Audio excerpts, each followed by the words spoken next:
Hello friends, welcome to my channel civil smart. Okay, हम ये एक मैरिज हॉल जो डिज़ाइन कर रहे हैं, इसमें हमने कंटिन्यूस बीम लास्ट वीडियो में ये डिज़ाइन किया था B1, B2, B3, B4 and B5। कुछ व्यूअर ने मुझे पूछा कि सर ये जो मैरिज हॉल डिज़ाइन है ये एप्लीकेबल है सारे, कोई भी बिल्डिंग हम डिज़ाइन कर सकते हैं? आप कोई भी बिल्डिंग डिज़ाइन कर सकते हैं, ठीक है, बिकॉज किसी भी बिल्डिंग में कैंटिलीवर स्लैब तो हो गई, ठीक है, वन वे कंटिन्यूस स्लैब होगा, टू वे कंटिन्यूस स्लैब होगा, one way simply supported slab भी होगा। तो सेम हमें बस देखना है कि हमारा जैसे ये 5 स्पैन का कंटिन्यूस बीम है, हमारा 5 स्पैन का कंटिन्यूस बीम होना चाहिए। सिंपली हम डाटा डालेंगे और हमारा ये कंटिन्यूस बीम डिज़ाइन हो जाएगा। हमारे यहाँ रिएक्शंस निकल जाएंगे, स्पैन मूवमेंट आ जाएगा, एनालिसिस में क्या करते हैं, स्पैन मूवमेंट आ जाएगा, सपोर्ट मूवमेंट्स आ जाएंगे, ठीक है, और ये कॉलम्स पे हमारे रिएक्शंस निकल जाएंगे, ठीक है। तो ये एक मैरिज हॉल हमने एक एग्जांपल लिया है, ठीक है। इसका अगर हम एलिवेशन देखेंगे तो इस तरीके से हमें दिखेगा। 3.2 meter floor to floor height है, प्लिंथ लेवल 0.6 मीटर पे है, फर्स्ट फ्लोर हमारा 3.2 मीटर पे है, ठीक है। उसके ऊपर क्या है, ये स्टेयरकेस का आ गया। ये पैरापेट वॉल है 1 मीटर हाइट की, ठीक है, ये आपको दिखेगी। तो लास्ट में हमने B1, B2, B3, B4 और B5 डिज़ाइन किया था। तो अब हम B6, B7, B8, B9, B10 because similar है, 5 स्पैन इसमें भी, ठीक है, और सेम B12, B13, B14, 15 और 16 में भी 5 स्पैन है, ठीक है। B11 हम reinforce beam as a design कर चुके हैं, और B19, B20, B21 हमने डबली रिइंफोर्स बीम डिज़ाइन कर चुके हैं एक्सेल शीट के थ्रू, ठीक है। तो ये सिंपली हमें क्या करना है, इसमें लोड देखना, सबसे मेन चीज़ है हमारा लोड कैलकुलेशन हमारी प्रॉपर होनी चाहिए। अब देखो इसमें क्या है कि ये one way simply supported slab है, स्लैब S2, ठीक है। इससे लोड क्या होगा, आधा इधर जाएगा आधा इधर जाएगा, तो ये जो हाफ इधर आएगा वो इन पे ट्रांसफर होगा, ठीक है। और B10 पे ध्यान से देखना, ये जो S4 स्लैब है इसका ट्रायंगुलर लोड जाएगा, ठीक है। एक स्टेयर केस है यहाँ पे, ये स्टेयर केस है, इसमें वॉल लोड आएगा इसके ऊपर, यहाँ पे B10 है कहीं, ठीक है, वॉल लोड आएगा। और ये जो इसके ऊपर स्लैब होगा, जो यहाँ पे ये टॉप व्यू में अगर देखोगे यहाँ पे स्लैब होगा, तो इसका ट्रेपिजॉइडल लोड इसमें आएगा, ठीक है। यहाँ पे कोई पैरापेट वॉल तो है नहीं, पैरापेट वॉल कहाँ होगी, बाउंड्री वॉल पे, तो यहाँ पे पैरापेट वॉल लोड नहीं होगा। यहाँ पे क्या होगा, इसका सेल्फ वेट आएगा और ये स्लैब का लोड आएगा इन 4 बीम पे। इस पे क्या होगा, इस स्लैब का ट्रायंगुलर लोड आएगा, ठीक है, ये एलिवेशन है, ये 2 रूम है, इस स्लैब का ट्रायंगुलर लोड आएगा, इसका सेल्फ वेट आएगा, ठीक है, और इसका वॉल लोड आएगा, और जो इस पे स्लैब होगा तो ऊपर उसका ट्रेपिजॉइडल लोड आएगा, ठीक है, क्योंकि ट्रेपिजॉइडल लोड लॉन्गर बीम पे जाता है और ट्रायंगुलर लोड शॉर्टर बीम पे जाता है। क्लियर? तो ये एक्सेल शीट हमने लोड के लिए निकाली थी पहले। इसमें क्या किया था, हमारे 5 तरीके के स्लैब हैं, S1, S2, S3, S4, S5, cantilever slab, one way slab, one way continuous slab, two way continuous slab, two way simply supported slab, ठीक है। तो इसमें हमने लोड निकाला था, सिंपली यहाँ पे आपने डेप्थ डाली, लाइव लोड डाला, रूफ फिनिश डाली जो हमने एज्यूम करी है, ये आ गया। फिर उसके बाद इस वाले पोर्शन में हमने क्या किया, LY और LX डाला, शॉर्टर स्पैन और लॉन्गर स्पैन। तो उसमें जो रेक्टेंगुलर लोड ट्रांसफ़र होगा वो किस में होगा, हमारा ये S2 स्लैब है, ठीक है, ये S2 स्लैब है, तो ये one way simply supported slab है, तो इसमें रेक्टेंगुलर लोड हाफ इधर जाएगा हाफ इधर जाएगा, ठीक है। तो WLX शॉर्टर स्पैन बाय 2, तो ये 7.03, ठीक है। मैसनरी लोड, पैरापेट वॉल इसके ऊपर है नहीं, मेल वॉल है, 230 mm की है, डेंसिटी वॉल की, हाइट 3.2 मीटर, तो ये आ गया। तो अब आ जाइए, हमने B6, B7, B8, B9 और B10 डिज़ाइन करना है, तो हमें लोड पता होना चाहिए। B6 में क्या क्या लोड आएंगे, एक तो इसका सेल्फ वेट आएगा 230 mm बाय 450 mm का, हमने बीम का डेप्थ ओवरऑल डेप्थ है, ठीक है, डेंसिटी हुई, या तो ये सेल्फ वेट आ गया, इन तीनों का मल्टीप्लिकेशन, ठीक है। तो यहाँ पे रेक्टेंगुलर लोड आएगा, जैसे हमने बताया। B6 पे क्या आएगा, इस स्लैब का रेक्टेंगुलर लोड आएगा, ठीक है, ये रेक्टेंगुलर 7.03 यहाँ से उठा लिया इसने, ठीक है।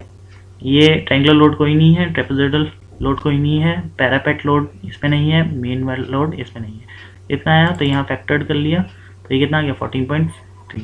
B7 पे भी सेम आएगा, B8 पे भी, B9 पे भी, B10 पे देखना है, B10 पे क्या होगा, ये सेल्फ वेट आया सेम, ठीक है, रेक्टेंगुलर लोड कोई नहीं है, ठीक है। ट्रायंगुलर लोड मैंने बताया था, इस का ट्रायंगुलर लोड इस पे जाएगा, ठीक है।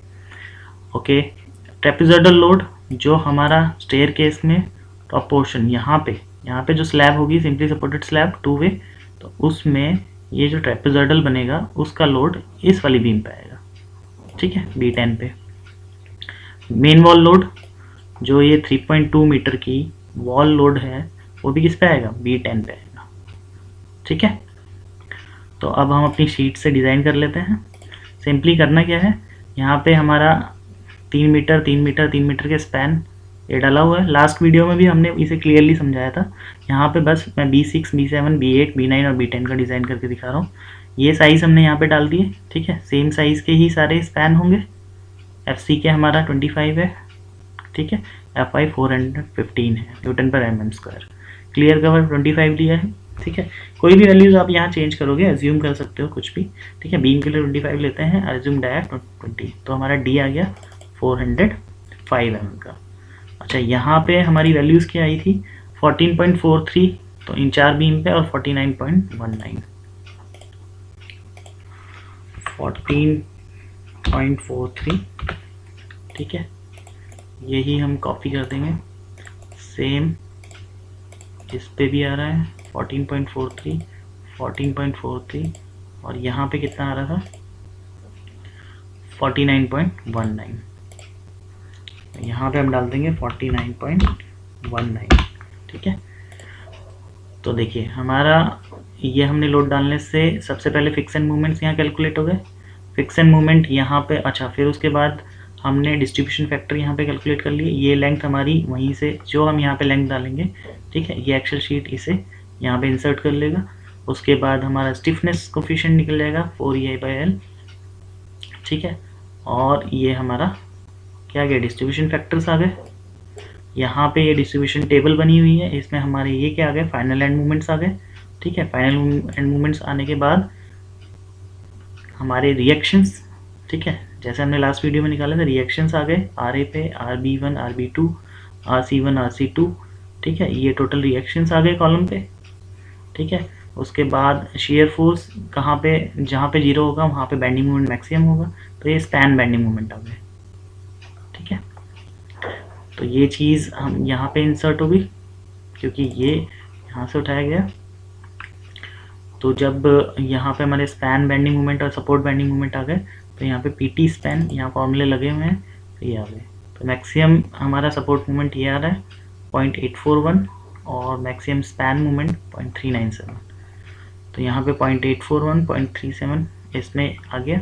उसके बाद हमने एज्यूम डाया, ठीक है, 370.03 mm² आ रहा है। एज्यूम डाया अगर 12 करते हैं, अगर 16 करते हैं तो देखो कितने चाहिए, 16 के 2 चाहिए, ठीक है।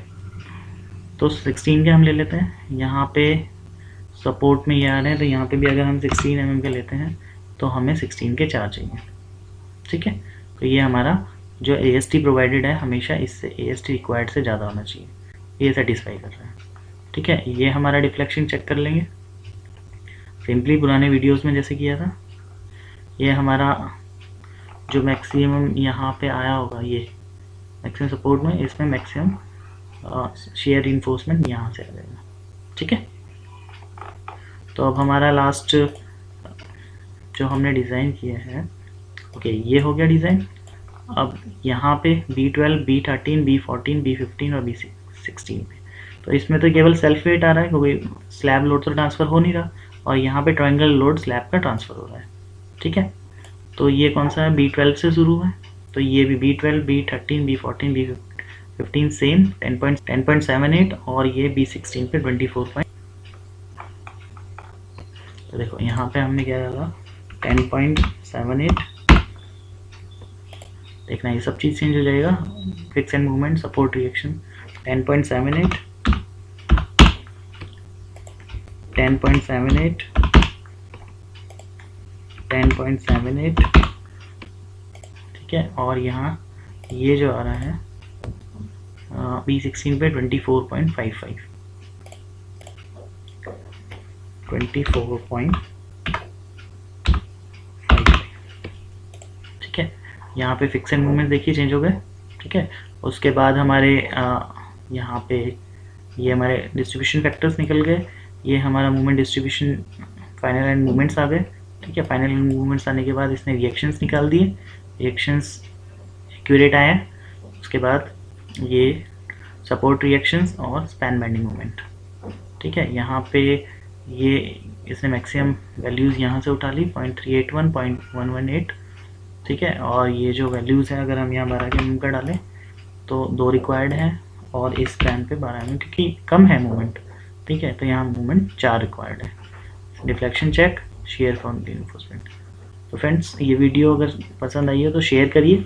और मैं फिर से कहता हूँ कि अगर 5 स्पैन का आपका कंटिन्यूस बीम है किसी भी बिल्डिंग में तो ये excel sheets is very applicable, और सारे प्रोफेशनल्स के लिए, डिज़ाइन इंजीनियर्स के लिए, जो भी डिज़ाइन में इंटरेस्टेड है, ये एक्सेल शीट्स उनके लिए बहुत यूज़फुल है। ट्राई कीजिए और आपको बहुत इंपॉर्टेंट नॉलेज मिलेगी इससे। थैंक्स फॉर वॉचिंग और please subscribe my channel. Subscribe करेंगे तो आपको और वीडियोज़ इसमें देखने को मिलेंगे। Thanks for watching.